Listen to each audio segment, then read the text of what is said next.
Hello friends, आज हम देखेंगे इंडिया चाइना बॉर्डर डिस्प्यूट और करेंट स्टैंड ऑफ।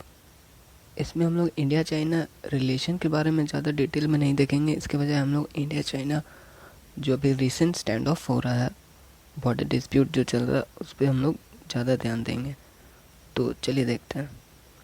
इसमें हमारा main focus India China border dispute पे होगा और करेंट स्टैंड ऑफ पे होगा, जैसा कि आप लोग देख सकते हैं। अब इंडिया चाइना रिलेशन के बारे में पढ़ने से पहले हमें जानना होगा कि इंडिया और चाइना जो एक दो सबसे बड़ी सभ्यताएं हैं, उनमें क्या सिमिलैरिटीज़ हैं, क्या डिसिमिलैरिटीज़ हैं, क्या हमारी हिस्ट्री है। और उसके बाद ही हम लोग समझ पाएंगे कि अभी रिसेंटली मतलब क्या हो रहा है। तो इसके लिए चलिए हम लोग ठीक से देखते हैं। इसमें ज़्यादातर समय हमें ऐसा लगता है कि हम लोग इंडिया और चाइना रिलेशन के बारे में लगभग सारी बातें जानते हैं, पर क्या सच में ऐसा है? तो उसी को हम लोग अभी देखेंगे। तो चलिए आगे बढ़ते हैं। इसमें हम लोग सबसे पहले देखेंगे कि इंडिया चाइना जो अभी रिसेंट बॉर्डर डिस्प्यूट चल रहा है, इसकी जो मेन जो कारण है वो क्या है, और उसके लिए हमें इंडिया और चाइना रिलेशन को अच्छे से समझना होगा। तो चलिए देखते हैं आगे हम लोग।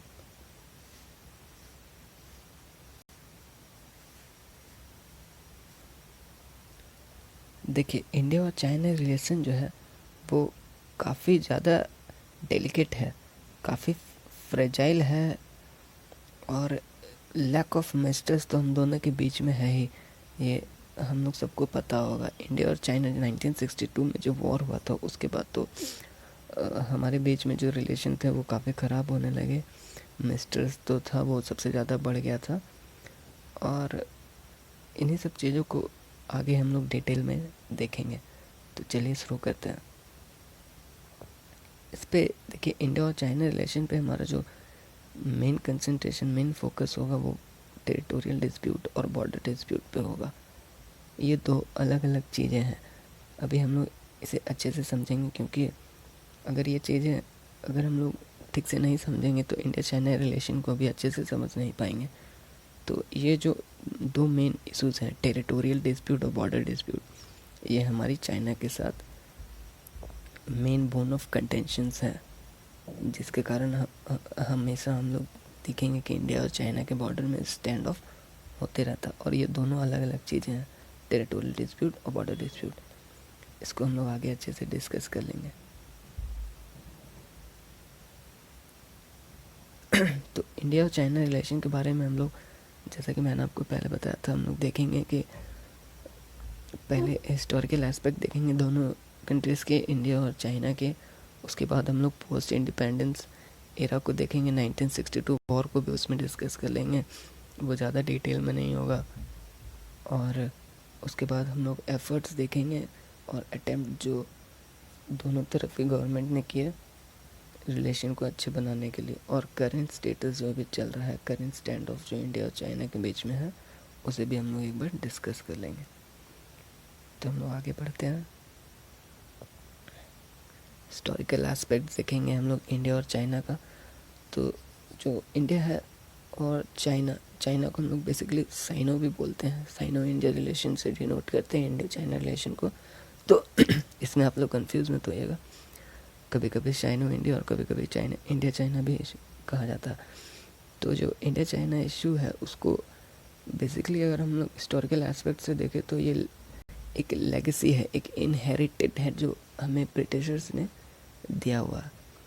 ये हो सकता है कि ब्रिटिशर्स ऐसा चाहते हो कि इंडिया जो एक इतनी बड़ी कंट्री है, फ्यूचर में जाकर के काफ़ी बड़ी सुपर पावर बन सकती है, पावरफुल कंट्री बन सकती है। और चाइना के साथ भी कुछ ऐसा ही था। तो और हम लोग जो दो सबसे बड़ी सिविलाइजेशन है, सबको पता ही है, सबसे पॉपुलेटेड कंट्रीज़ हैं हम लोग। और अभी तो कहा ही जाता है कि 21st सेंचुरी में एशिया का ही डोमिनेंस होगा, जिसमें इंडिया और चाइना का कंट्रीब्यूशन सबसे ज़्यादा होगा।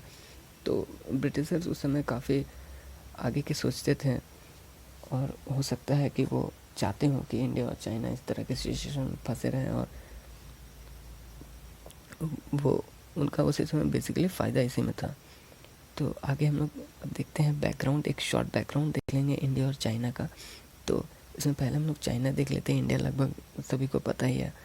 तो चाइना की हिस्ट्री हम लोग देखेंगे, इमर्जेंस ऑफ कम्युनिस्ट पार्टी देखेंगे, जो चाइना की कम्युनिस्ट पार्टी है उसको देख लेंगे, और पीपल्स लिबरेशन आर्मी जो चाइनीज़ आर्मी है उसे देखेंगे। और इसके साथ हम लोग एक चीज़ और देखेंगे जो इसमें हम लोग थोड़ा फोकस देंगे, वो होगा ये तिब्बतियन इशू, जो एनेक्सेशन ऑफ तिब्बत हुआ था चाइना के द्वारा 1950s में, उसे हम लोग डिटेल में एक बार देखेंगे।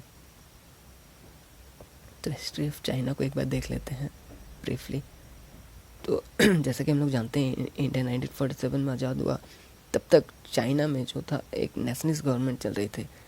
चाइना 1949 में चाइनीज़ रेवोल्यूशन आया चाइना में, और उसके बाद चियांग काई शेक जो थे वो नेशनलिस्ट गवर्नमेंट के चीफ थे, हेड थे, उन्हें हटा दिया गया। वो मेन लाइन चाइना छोड़ के चले गए, और उनको चाइनीज़ ताइपाई, जिसे आज ताइवान कहा जाता है, वहाँ पे उनको शरण दी गई। वो वहीं पे रह गए, और जिसे आज रिपब्लिक ऑफ चाइना के नाम से भी जाना जाता है, जो अभी हम लोग ज़्यादातर लोग उसे ताइवान के नाम से जानते हैं, जिसकी राजधानी ताइपाई है, कैपिटल ताइपाई है। और इसी में एक बार अच्छे से देखते हैं कि इंडिया और चाइना जो थे उस समय किस तरह के रिलेशन को शेयर करते थे। तो ये कहा जाता है कि इंडिया और चाइना उस समय रिलेशन काफ़ी अच्छे थे। इंडिया और चाइना के उतनी ज़्यादा रिलेशन ख़राब नहीं थे, वो ब्रिटिश इंडिया और चाइना के। तो इसमें बेसिकली हुआ क्या था चाइनीज़ रेवोल्यूशन में कि 1949 के समय में चाइना में एक गवर्नमेंट चल रही थी जो नेशनलिस्ट गवर्नमेंट थी, जिसके लीडर चियांग काई शेक थे। यहाँ पे लिखा हुआ इनका नाम। उनकी लीडरशिप में गवर्नमेंट चलती थी, लेकिन वहाँ पे उसी दौरान कम्युनिस्ट पार्टी का उदय हुआ, जो आज हम देखते हैं कम्युनिस्ट पार्टी ऑफ चाइना। वो सत्ता में आई और नेशनलिस्ट गवर्नमेंट को वहाँ से भागना पड़ा। बेसिकली ये कोई पावर शेयरिंग, कोई इलेक्शन नहीं हुआ था। यहाँ पे मैं क्लियर कर देना चाहता हूँ, यहाँ एक सिविल वॉर हुआ था, जिसे चाइनीज़ रेवोल्यूशन भी कहते हैं, वॉर ऑफ चाइना भी कहते हैं। पीपल्स लिबरेशन आर्मी का भी गठन उसी समय हुआ था, वॉर ऑफ लिबरेशन भी कहते हैं। देखिए यहाँ सिविल वॉर ऑफ चाइना और वॉर ऑफ लिबरेशन, ये सब इसे कहते हैं। तो आई होप कि आपको क्लियर हुआ होगा कि वहाँ एक बार कूप अप हुआ, या फिर सरकार बदल गई, मैंडेट बदल गया, और उसके बाद जो ऐसा कहते हैं कि चाइना में एक अग्रेसिव सरकार का गठन हुआ, जो कम्युनिस्ट पार्टी ऑफ चाइना के नाम से जानी जाती है, जिसके लीडर माओ जेडोंग थे। माओ जेडोंग का नाम हमने सुना ही होगा। माओ जेडोंग चाइना के काफ़ी बड़े लीडर में से एक हैं आज भी। वो चाइना के एक तरह से फाउंडिंग फादर कहे जाते हैं चाइनीज़ कम्युनिस्ट पार्टी के। और ये सिचुएशन बनी, और आगे हम लोग एक बार देख लेते हैं। ऐसा जैसे कि पहले आपको बताया कि ऐसा कहा जाता है कि 1949 के बाद चाइना काफ़ी अग्रेसिव हो गई और वो एक्सपेंशनिस्ट पॉलिसी को फॉलो करने लगी।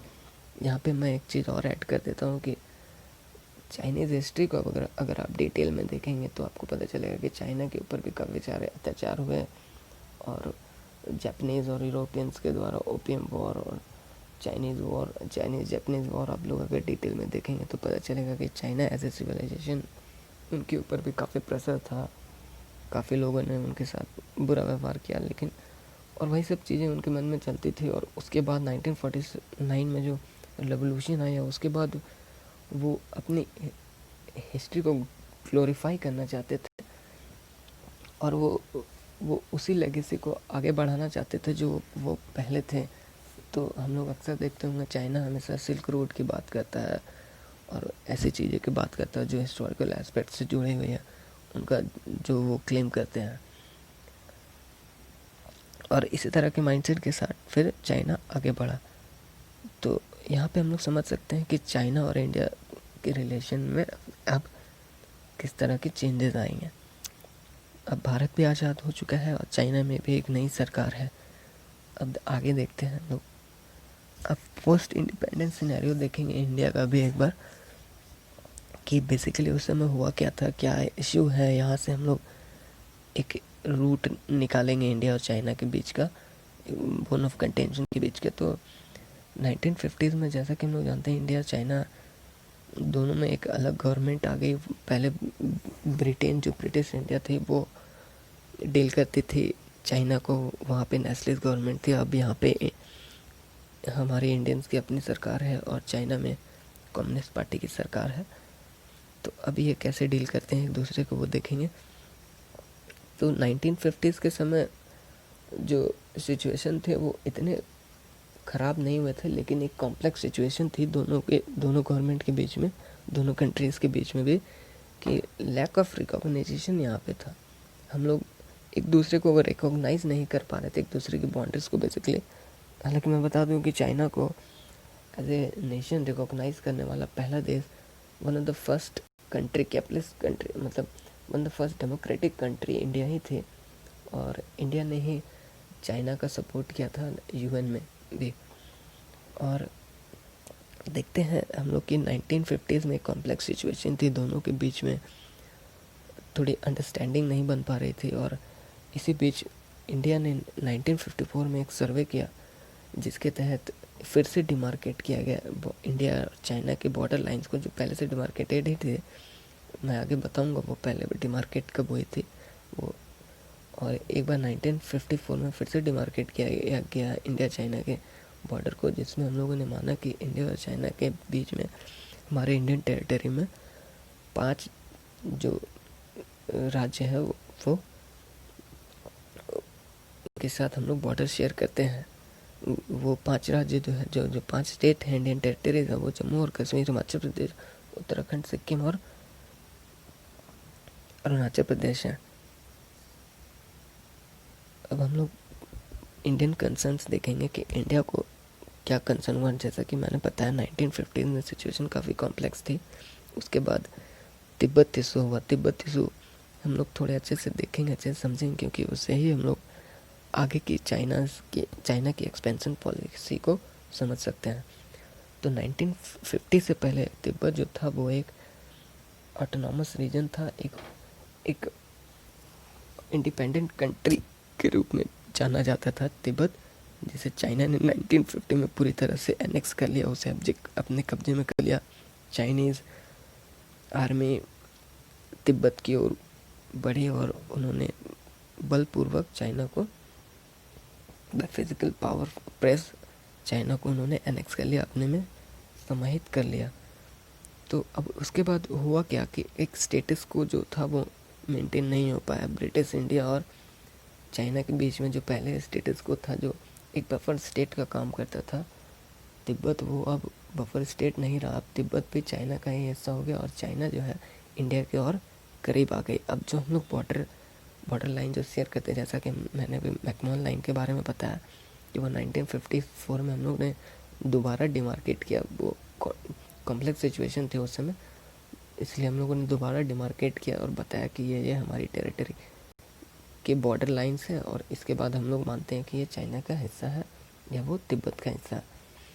तो मैं बता रहा था कि ये दोबारा 1954 में हमने सर्वे किया। ये असली सर्वे 1914 में हुआ था ब्रिटिश इंडिया के समय में। उस समय तिब्बत और ब्रिटेन, जो ब्रिटिश इंडिया थी, उसके बीच में समझौता हुआ था। उस समय 1914 में चाइना एज ए पार्टी नहीं था। तो उस समय ब्रिटिश इंडिया और तिब्बत के बीच में ही ये अकॉर्ड साइन हुआ था 1940 में, जिसे हम लोग शिमला अकॉर्ड के नाम से भी जानते हैं। वो शिमला अकॉर्ड इंडिया और पाकिस्तान के बीच में 1972 में हुआ था, उसे नहीं यहाँ पे शामिल करना है। ये 1914 में एक दूसरा समझौता हुआ था, ये पहले ही हो चुका था इंडिया और तिब्बत के बीच में, ब्रिटिश इंडिया और तिब्बत के बीच में। तो इसी का चाइना ये बेस बनाता है कि उस समय तो हम एक पार्टी ही नहीं थे और तिब्बत के साथ जो समझौता हुआ उसे हम नहीं मानेंगे। और यही मेन कंसर्न है इंडिया का। यहाँ पे प्रॉब्लम शुरू होती है कि जैसा कि अभी तक हम लोग देख चुके हैं कि चाइना में एक सरकार बदल चुकी है, वो काफ़ी एग्रेसिव माइंडसेट के साथ है। उन्होंने तिब्बत पे भी कब्जा कर लिया और अब वो इंडिया की टेरिटरी को सोवर्जिनिटी को मानने से इनकार कर रही है। उनका कहना है कि जो कुछ रीजन्स हैं, वो कुछ रीज़न जो कुछ पार्ट्स हैं इंडिया के, वो भी चाइना के ही हिस्से में आते हैं, और वो 1914 के समझौते को रिकॉग्नाइज नहीं करते हैं। तो यहाँ तक क्लियर है। अब हम लोग आगे देखते हैं। अब उसी के फलस्वरूप 1962 में, जैसे कि मैंने पहले बताया कि ये कॉम्प्लेक्स सिचुएशन थी 1950s में, उसके बाद 1962 में सीधा इंडिया चाइना वॉर हो जाता है। अब मैं ज़्यादा डिटेल में नहीं जाऊँगा 1962 वॉर के सिनेरियो पे। अगर आपको एक अलग सेपरेट वीडियो चाहिए होगा तो आप कमेंट बॉक्स पे बता सकते हैं, मैं एक अलग वीडियो बना दूंगा। तो यहाँ पे 1962 में इंडिया चाइना वॉर हो जाती है। क्यों? क्योंकि मैंने बताया कि लैक ऑफ रिकॉग्नाइजेशन था इंडिया और चाइना के बीच में। चाइना के अनुसार हमारी बॉर्डर जो है वो इंडिया के अंदर तक आती है। चाइना के अनुसार वो कुछ बॉर्डर, कुछ एरियाज़ है जो इंडिया एडमिनिस्टर करता है, वो अकॉर्डिंग टू चाइना वो चाइना का पार्ट है। और हम ऐसा नहीं मानते हैं। हम 1914 के शिमला समझौते को फॉलो करते हैं, जिसमें हम लोगों ने डिमार्केट भी कर दिया 1954 में दोबारा कि ये इंडियन टेरिटरी है, इसके बाद आप लोग ये चाइनीज़ टेरिटरी या तिब्बतियन टेरिटरी है, हम लोग उस पर नहीं जाएंगे। लेकिन चाइना ऐसा नहीं मानता था, और चाइना ने 1962 में इंडिया के खिलाफ वॉर कर दिया। और उसके बाद तो हम लोगों को पता ही है क्या हुआ। इंडिया और चाइना के रिलेशन काफ़ी ज़्यादा ख़राब हो गए, लैक ऑफ मिस्ट्रस्ट हुआ, और आज भी हम लोग देखते हैं कि चाइना के ऊपर भारत पूरी तरह भरोसा कभी नहीं करता। तो अब हम लोग देखेंगे post war scenario. Post war scenario जो था वो पूरा स्टेटस को अब चेंज हो चुका था। तिब्बत के बाद, तिब्बत के एनेक्सेशन के बाद अब इंडिया पे भी जो इंडिया चाइना वॉर हुआ उसके बाद भी एक स्टेटस को चेंज हो गया। अब यहाँ पे हम लोग देखेंगे कि 3 तरह के बॉर्डर हम लोग शेयर करने लगे चाइना के साथ। जो एक ईस्टर्न बॉर्डर था जहाँ अरुणाचल प्रदेश है, एक सेंट्रल बॉर्डर है जहाँ हमारे 3 टेरिटरी हैं, सिक्किम, हिमाचल और उत्तराखंड, और एक वेस्टर्न टेरिटरी है जहाँ अक्साई चीन और साक्सम वैली है। हम लोग इसको अक्साई चीन और साक्सम वैली को डिटेल में देखेंगे, क्योंकि जो ईस्टर्न बॉर्डर है, सेंट्रल बॉर्डर है, वहाँ पे ज़्यादा प्रॉब्लम्स तो नहीं हुई, क्योंकि चाइना जब जब चाइना का इन्वेजन हुआ उसके बाद जब चाइनीज़ फोर्सेस ने विड्रॉ किया तो वो लगभग पूरी तरह से बाहर निकल चुके थे इन सेंट्रल और ईस्टर्न बॉर्डर से। लेकिन जो वेस्टर्न बॉर्डर था वहाँ पे चाइना अपना क्लेम अभी भी करती है, जिसे हम लोग अक्साई चीन कहते हैं, वो अभी भी चाइना एडमिनिस्टर करता है। और एक साक्सम वैली है जिसके बारे में भी हम लोग थोड़ा डिटेल में एक बार देख लेंगे। तो अब जो कन्फ्लिक्ट्स हैं इंडिया चाइना के बीच में उसे एक बार अच्छे से देख लेते हैं डिटेल में। तो जैसा कि मैंने पहले बताया था, यहाँ 2 डिस्प्यूट है, इसे हम लोग अच्छे से समझना होगा। एक टेरिटोरियल डिस्प्यूट है, एक बॉर्डर डिस्प्यूट है। टेरिटोरियल डिस्प्यूट जो है वो एक रीजन के बारे में, एक पूरी होल टेरिटरी के बारे में, जैसे एक पूरा स्टेट, जैसे एक झारखंड स्टेट है, इस तरह। जैसा है कि एक हम लोग जानते हैं हमारा टेरिटरी है ईस्टर्न रीजन में अरुणाचल प्रदेश और अक्साई चीन, ये दोनों टेरिटोरियल डिस्प्यूट है।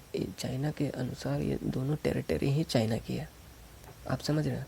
ये दोनों पूरी टेरिटरी चाइना की है, चाइना को बिलोंग करती है। यहाँ कोई छोटा मोटा ऐसा नहीं, पूरी की पूरी territory according to China, it's part of China. और बॉर्डर डिस्प्यूट है, जैसा कि मैंने पिछले स्लाइड में यहाँ डिस्कस किया था। यहाँ पे सेंट्रल बॉर्डर और ईस्टर्न में, इसमें हम लोग बॉर्डर ये करते हैं, डिस्प्यूट को शेयर करते हैं। यहाँ टेरिटोरियल डिस्प्यूट नहीं है, ठीक से समझ रहे हैं आप लोग? ये टेरिटोरियल डिस्प्यूट है जहाँ पूरी टेरिटरी को चाइना क्लेम करता है। और ये है आपका बॉर्डर डिस्प्यूट, यहाँ छोटे मोटे बॉर्डर, जो छोटे मोटे एरियाज हैं उसे क्लेम करता है। तो उसमें उत्तराखंड के कुछ हिस्से हैं जो सिक्किम को तो पहले ये क्लेम करते थे, लेकिन अभी 2011 के बाद चाइना उसे लगभग ये मान चुका है कि भारत का हिस्सा है। और मैकमोहन लाइन, लगभग पूरी मैकमोहन लाइन जो है उसमें बॉर्डर डिस्प्यूट कहीं ना कहीं कुछ कुछ है। तो आइए एक बार अच्छे से हम लोग डिस्कस कर लेते हैं। एक बार साक्सम वैली को भी ठीक से समझ लेते हैं। हम लोग देखेंगे कि ये अक्साई चीन रीजन है, ये पूरा रीजन जो येलो कलर में है इसे चाइना क्लेम करता है। चाइना, अकॉर्डिंग टू चाइना, ये पूरा रीजन जो है वो चाइना का है। और हम लोग यहाँ मेन देखेंगे साक्सम वैली, ये रीजन जो ग्रीन कलर में, ये साक्सम वैली है, ये पहले पीयूके का हिस्सा था जो चाइना पाकिस्तान एडमिनिस्टर करती थी। उसे 1963 में एज ए गिफ्ट पाकिस्तान ने चाइना को दे दिया। तो अब हम लोग देखेंगे कि स्टेटस को कैसा है भारत का, कि ये रीजन अब इंडिया एडमिनिस्टर करता है, ये रीजन चाइना एडमिनिस्टर करता है। इसके साथ यहाँ भी चाइना के कुछ डिस्प्यूट है इंडिया चाइना के इस रीजन में, बिलीव में, इस रीजन डेमचौक रीजन जिसे कहा जाता है यहाँ पे। और ये है साक्शोंग वैली, यहाँ भी चाइना एडमिनिस्टर करते हैं, यहाँ पाकिस्तान एडमिनिस्टर नहीं करता। अब 1963 के बाद चाइना ने इसे एज ए गिफ्ट पाकिस्तान ने एज ए गिफ्ट चाइना को दे दिया, और अब यहाँ चाइना का एडमिनिस्ट्रेशन है यहाँ और यहाँ, ये दोनों रीजन। अब हम लोग आगे देखते हैं। यहाँ पे हम लोग साक्शोंग वैली को भी समझ चुके हैं, और अब अक्साई चीन को देखेंगे। ये अक्साई चीन का रीजन है, ये रेड लाइन से दिखाया गया है। और ये साक्शोंग वैली जो टेरिटरी है ceded by Pakistan to China in 1963, जैसा कि मैंने बताया। तो ये पूरा रीजन चाइना कंट्रोल करता है अभी फ़िलहाल 1962 वॉर के बाद। तो यही मेन बोन ऑफ कंटेंशन है इंडिया और चाइना के बीच में, जहां हम लोग अभी भी स्टैंड ऑफ चल रहा है, जिसमें हम लोग देखेंगे कि अक्सर हम लोग नाम सुनेंगे पैंगसोंग लेक और डेमचौक रीजन, जो अभी भी इंडिया और चाइना के बीच का मेन कंटेंशन बना हुआ है, जहाँ अभी भी स्टैंड ऑफ चल रहा है। यही कुछ रीजन है। यहाँ पे है आपका पैंगोंग लेक, जो ऑलमोस्ट 145 किलोमीटर का एरिया, जिसमें लगभग 35 to 45 किलोमीटर इंडिया के एडमिनिस्ट्रेशन में आता है, और बाकी चाइना की तरफ ये मुड़ जाता है। और यहीं पे साक्शोंग वैली भी है, जहाँ अभी लाइसेंस स्टैंड ऑफ चल रहा है। तो हम लोग देखते हैं कि इंडिया और चाइना के बीच जो प्रॉब्लम है वो अक्साई चीन रीजन में ज़्यादा है, बशर्ते कि ईस्टर्न और सेंट्रल रीजन में ये वेस्टर्न में ज़्यादा है। अब आगे देखते हैं। अब अरुणाचल प्रदेश का भी हम लोग एक बार देख लेंगे कि अरुणाचल प्रदेश जो इंडिया का एक टेरिटरी है, उसे चाइना क्लेम करता है। ये पूरा होल टेरिटरी चाइना जो है वो क्लेम करता है। वो कहता है कि ये मेरा बॉर्डर हिस्सा है। इसे ये साउथ तिब्बत का हिस्सा बताते हैं, और तवांग रीजन इसे कहते हैं। चीन, ये जो मेन दो बड़े इशूज़ हैं इंडिया और चाइना के बीच में, तो इसे एक बार अच्छे से समझते हैं कि जो अरुणाचल प्रदेश है हमारा, जो इंडियन टेरिटरी है, वो इंडिया एडमिनिस्टर करता है। ये सबको पता है कि इंडिया का एक पार्ट है, इसलिए यहाँ एडमिनिस्ट्रेशन इंडियन गवर्नमेंट करती है, और इसे क्लेम चाइना करता है। According to China this is part of southern Tibet, they called it ये तवांग रीजन। हालांकि एक तवांग भारत के अरुणाचल प्रदेश का एक छोटा सा पार्ट भी है, लेकिन वो उसी तवांग को कहते हैं कि ये सारा अरुणाचल प्रदेश जो है वो तवांग रीजन है। और इधर है हमारा अक्साई चीन रीजन, जिसे हम लोग ये अक्साई चीन रीजन को चाइना एडमिनिस्टर करती है, लेकिन ये जहाँ जैसे कि हम सबको पता है कि इंडिया का पार्ट है, इसे चाइना 1962 में ज़बरदस्ती एक्वायर कर लिया था 1962 वॉर के बाद। लेकिन फ़िलहाल इसमें एडमिनिस्टर चाइना करता है, लेकिन ये इंडिया इसको क्लेम करता है। तो यहाँ देख सकते हैं दो अलग अलग रीजन है, दो अलग अलग ऑलमोस्ट एक टेरिटरी कह सकते हैं, जिसे एक जो है अरुणाचल प्रदेश, जिसे एडमिनिस्टर इंडिया करता है, लेकिन इसको क्लेम चाइना करता है। और इधर में आप देख सकते हैं कि अक्साई चीन रीजन, जिसे एडमिनिस्टर चाइना करता है, लेकिन क्लेम इंडिया करता है। ठीक है, तो अब आगे देखते हैं हम लोग। अब हम लोग देखेंगे एफर्ट्स और attempts to resolve India China border issues. तो इस इशू को रिजॉल्व करने के लिए हम लोगों ने अभी तक क्या क्या अटेम्प्ट्स लिए हैं और क्या क्या एफर्ट्स लिए हैं गवर्नमेंट ने, उसे एक बार देखेंगे। तो इसमें सबसे पहले हम लोग 1988 में देखेंगे, जब राजीव गांधी चाइना गए थे। उस समय कहते हैं कि 1962 वॉर के बाद ऑलमोस्ट 1962 से 1988 के बीच में ऑलमोस्ट इंडिया और चाइना के बीच में ज़्यादा बात भी नहीं होती थी। दोनों की एम्बेसी भी एक्टिवेट नहीं थी ज़्यादा। और 1988 में ही एक तरह से फिर नए सिरे से हमने इंडिया और चाइना रिलेशन को कंटिन्यू करना स्टार्ट किया, जहाँ पे हम लोग 1988 में जॉइंट वर्किंग ग्रुप का भी फॉर्मेशन हुआ। उसके बाद 1993 आता है, ये काफ़ी अच्छा साल रहा है इंडिया चाइना रिलेशन के लिए। यहाँ पे maintenance of peace and tranquility sign की गई इंडिया और चाइना के बीच में।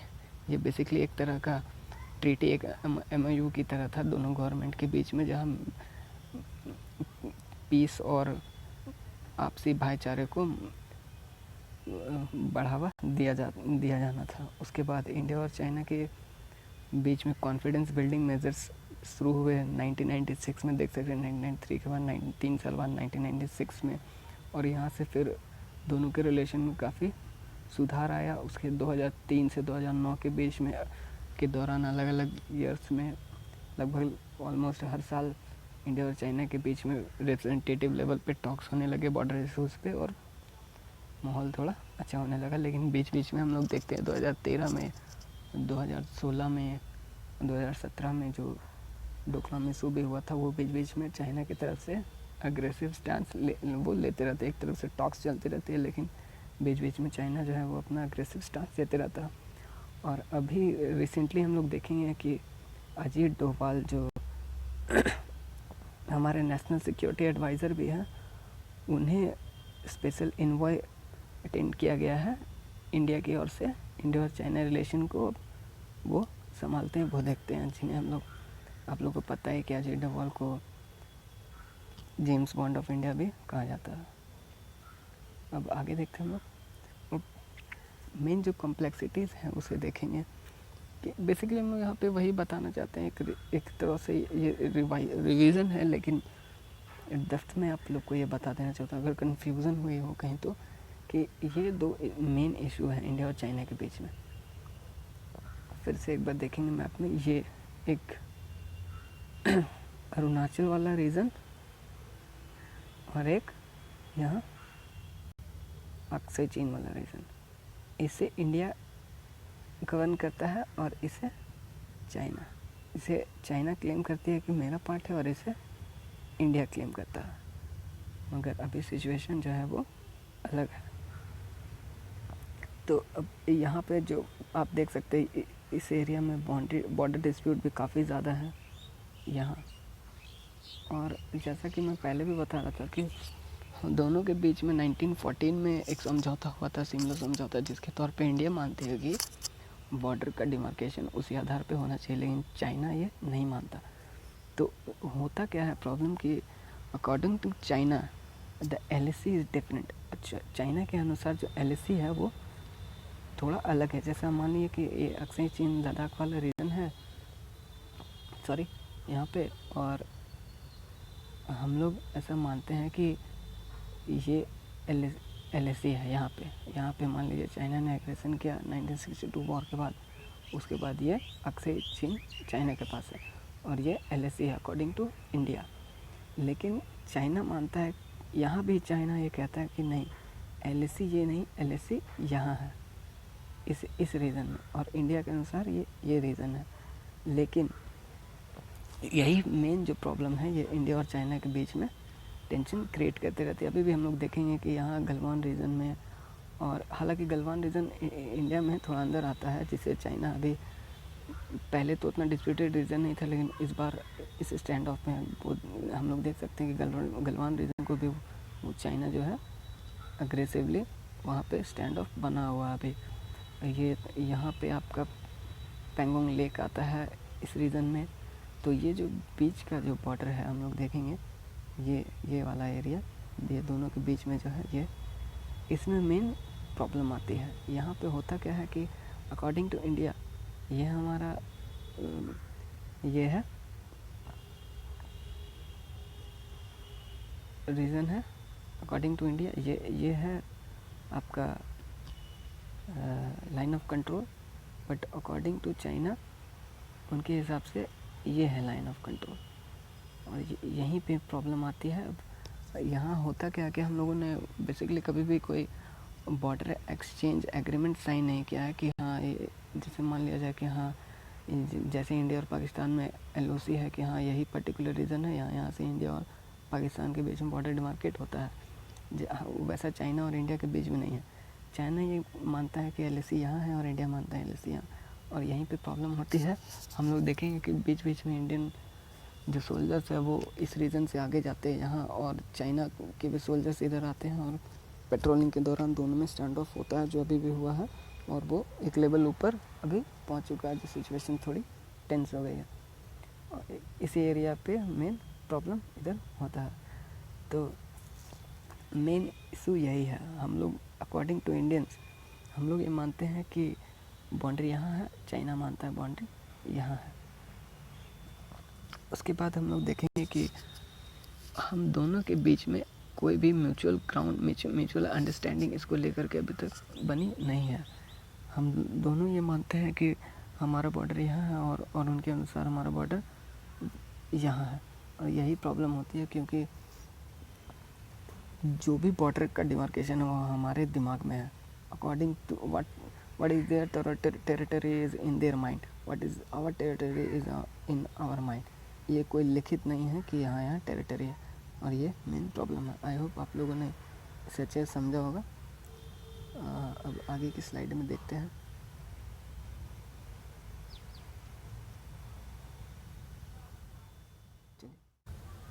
अब हम लोग रिसेंट स्टैंड ऑफ देखेंगे इंडिया और चाइना का, जो अभी बॉर्डर पे हो रहा है। रिसेंट स्टैंड ऑफ जो स्क्रिम्सेस हो रहे हैं between Indian soldiers and Chinese soldiers, people liberation army कहते हैं चाइनीज सोल्जर्स को, उसे हम लोग देखेंगे कि ये कहाँ बेसिकली ये प्रॉब्लम अभी आ रही है। ये पूरा एक्साई चेन का रीज़न है, जहाँ मेन प्रॉब्लम अभी है कि हम लोग देख सकते हैं ये ले है हमारी टेरिटरी, लद्दाख की टेरिटरी है ले, जिसकी कैपिटल है।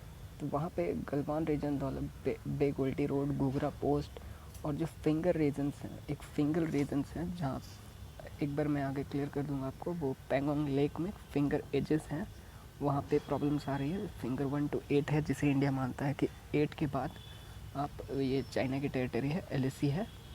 चाइना की टेरिटरी में नहीं, LAC है जो इंडिया मानता है, लेकिन चाइना ये मानता है कि जो फिंगर एजेस हैं वो 2 तक इंडिया के कंट्रोल में, वहाँ से LAC है, और ये प्रॉब्लम आती है हमेशा। तो और दमचौक रीजन है, इन सब जगह पे अभी चाइनीज़ इंट्रूडर्स आ चुके हैं, और यहाँ पे स्टैंड ऑफ चल रहा है। तो आगे देखते हैं और कौन सा रीज़न है। तो ये फिंगर एरिया जिसके बारे में मैं बात कर रहा था, ये देखिए गलवान रिवर बेसिन के आसपास का एरिया भी है जहाँ पे स्टैंड ऑफ चल रहा है। और ये जो आप ये फ़ोटो जो देख सकते हैं, इमेज, ये पैंगोंग लेक का है। यहाँ पे फिंगर्स जो हैं ये सब, ये जो एजेस हैं, ये फिंगर इसे कहते हैं, ये डिमार्केट किया हुआ है इसे 1 to 8, जहाँ मान लीजिए ये अगर फिंगर 2 है तो अकॉर्डिंग टू चाइना ये LAC है, और मान लीजिए कि ये फिंगर 8 है, सॉरी, ये अकॉर्डिंग टू इंडिया ये LAC है। और जो ये बीच का हिस्सा है, यहाँ पे मेन प्रॉब्लम आती है, क्योंकि इंडियन सोल्जर जो है, ये मैं एक बार बता दूं कि यहाँ ये उतना डेवलप्ड रीजन नहीं है, इतना डेवलप जगह नहीं है, क्यों, इसलिए इंडियन सोल्जर्स फ्रिक्वेंटली यहाँ आना जाना नहीं करते हैं। इसलिए जो चाइनीज़ है वो थोड़े अग्रेसिवली यहाँ ज़्यादा आते हैं पेट्रोलिंग में। तो जब भी इंडियन सोल्जर्स इधर जाते हैं और चाइनीज़ सोल्जर्स भी अगर उसी टाइम पेट्रोलिंग में आते हैं, तो फिर दोनों के बीच में फेस ऑफ होता है, और कभी कभी क्लैशेस देखने को मिलते हैं पैंगोंग लेक के पास। पैंगोंग लेक को हम सब ने ये 3 Idiots मूवी में भी देखा होगा, काफ़ी सुंदर है ये पैंगोंग लेक। अब आगे देखते हैं। और ये भी एक सबसे बड़ा जो कहा जा रहा है इशू है चाइना के लिए, कि इंडिया जो है वो अपने पूरे बॉर्डर एरियाज़ में, जैसे हम लोग अपने जितने भी बॉर्डर एरियाज़ हैं चाइना से जो भी लगते हैं अक्साई चीन के एरिया, वहाँ पे इंफ्रास्ट्रक्चर डेवलपमेंट काफ़ी स्पीडली कर रहे हैं। और उसी को देखते हुए ये एक ब्रिज है, डेबरक में है, इस ब्रिज का नाम है डेबरक ब्रिज। तो इस पे भी चाइना, ये उसको प्रॉब्लम होती है कि आप ये इतना क्यों इस तरह की चीज़ें आप बॉर्डर के पास कर रहे हैं, ये सही नहीं है, ये प्रॉब्लमेटिक चीज़ है अकॉर्डिंग टू चाइना। और इसलिए भी हम लोग अभी कह रहे हैं कि ये रीजन स्टैंड ऑफ हुआ है। जो चाइनीज़ सोल्जर्स है वो इंडियन टेरिटरीज़ में थोड़े अंदर आ चुके हैं, और यही जो कंस्ट्रक्शन चल रहे हैं इसे वो बंद करने के लिए कहते हैं। ये देखिए, ये एक और ब्रिज है जिसे हम कर्नल चिबोंग रेंचिन सेतु के नाम से भी जानते हैं, और ये भी नॉर्दर्न लद्दाख एकदम बॉर्डर के पास के ही एरिया में है। श्योक नदी के ऊपर है ये ब्रिज, जैसा कि हम लोग देख रहे हैं इसको, इस ब्रिज को। ये सॉरी, ये जो ब्रिज है तो इसे भी चाइना क्लेम करता है। दिमाग नहीं है कि मैनेजर सुत्ता दासिया को। के बाद गलवान रिवर बेसिन, ये इसमें बता देता हूँ कि पहले ये इतना डिस्प्यूटेड एरिया नहीं था। ये इस बार चाइनीज़ फोर्सेस यहाँ गलवान रिवर वैली के आसपास इस बार आ चुकी हैं, और अकॉर्डिंग टू देम ये भी डिस्प्यूटेड एरिया है, पर पहले ये डिस्प्यूटेड एरिया नहीं था। तो यहाँ भी अभी रिसेंट स्टैंड ऑफ चल रहा है। ये जो सारे जगह हैं ये अक्सर चीन में है। जो मैं बता रहा था कि अकॉर्डिंग टू चाइना ये बॉर्डर यहाँ है, अकॉर्डिंग टू इंडिया बॉर्डर यहाँ है, तो ये उसी को लेकर के ये प्रॉब्लम हमेशा होती है। चाइना कहता है कि आप बॉर्डर के आसपास ये इतनी डेवलपमेंट क्यों करिए, और चाइना खुद जो है वो काफ़ी डेवलपमेंट कर चुका है अपने एरिया में, और भारत जब करता है तो वो इंडिया को रोकने की कोशिश करता है।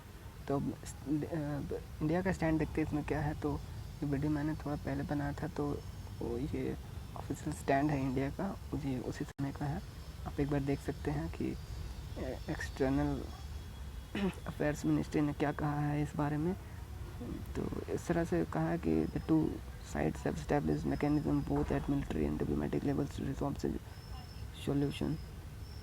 कहना ये चाहते हैं कि हम जो दोनों हैं वो काफ़ी बड़ी शक्ति हैं, और हम लोग मिलजुल करके इसको सेटल कर सकते हैं इस सिचुएशन को।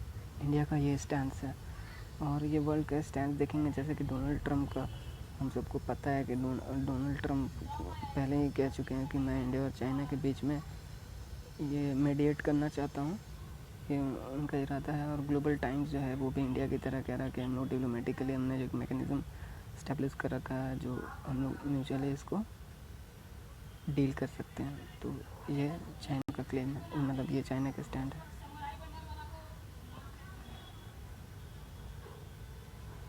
अब हम लोग देखेंगे कि ये आखिर ऐसा हो क्यों रहा है, क्या पॉसिबल रीजंस हैं। तो according to me and most of ourself, कुछ ये चीज़ें हो सकती हैं। जैसे सबसे पहले ये जो बॉर्डर के आसपास जितना भी डेवलपमेंट हो रहा है, मिलिट्रीली और इंफ्रास्ट्रक्चर डेवलपमेंट जितना भी हो रहा है इंडियन बॉर्डर में चाइना के पास, वो चाइना के लिए थ्रेट की तरह काम कर रहा है। चाइना को लगता है कि इंडिया अगर अपने बॉर्डर को इतना ज़्यादा डेवलप कर लेगा तो फिर आगे में वो प्रॉब्लम हो सकती है चाइना के लिए। तो एक तो रीज़न ये है।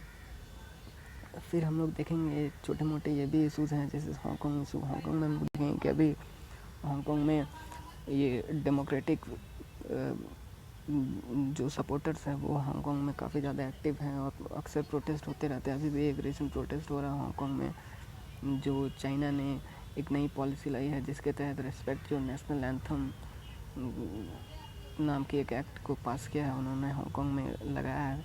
उसको लेकर के भी ये काफ़ी ज़्यादा प्रोटेस्ट हो रहे हैं। तो इन सब को दबाने के लिए या फिर इससे ध्यान भटकाने के लिए ये चाइना ऐसा कर रहा है। और कोरोना वायरस की तो हम लोग देख ही रहे हैं, कोरोना वायरस के कारण चाइना पूरी तरह से पूरी दुनिया में दबा हुआ है, और वो उससे भी अपने जो सिटीजन्स है उसको ध्यान उनका भटकाना चाहता है।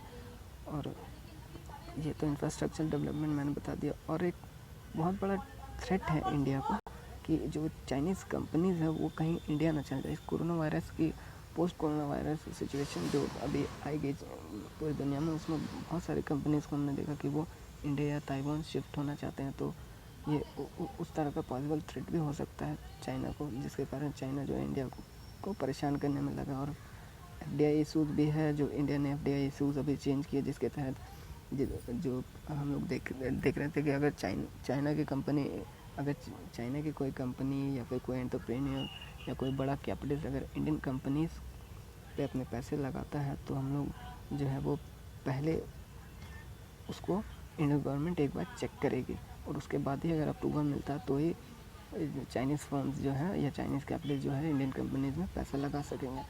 अभी एक प्राइवेट बैंक में हम देखे थे कि चाइना ने तुरंत ही ऑलमोस्ट 1% उस बैंक का खरीद लिया था। तो ये भी है रिसेंट FDI इशूज़। और ये जो स्टेटस को इंडिया ने चेंज किया एब्रोगेशन ऑफ आर्टिकल 370 के बाद, वो भी चाइना के लिए एक इशू हो सकता है। जैसे आर्टिकल 370 जब हटा तो एक तरह से स्टेटस को में चेंज आ गया और चाइना को ये बिल्कुल अच्छा नहीं लगा होगा कि इंडिया जो है वो सिर्फ अकेले ही स्टेटस को चेंज कर रहा है पूरे एक्साई चीन रीजन और कश्मीर रीजन का, जिसपे मैंने बताया कि गलवान रीजन में पाकिस्तान के साथ चाइना भी अब एक पार्टी बन चुका है हमारा। तो वो उस इशू को भी हो सकता है कि भारत को दिखलाना चाहता हो कि आप अकेले स्टेटस को नहीं चेंज कर सकते हैं, हम भी यहाँ पे एक पार्टी हैं। और फिर कुछ और इश्यूज हो सकते हैं जैसे कि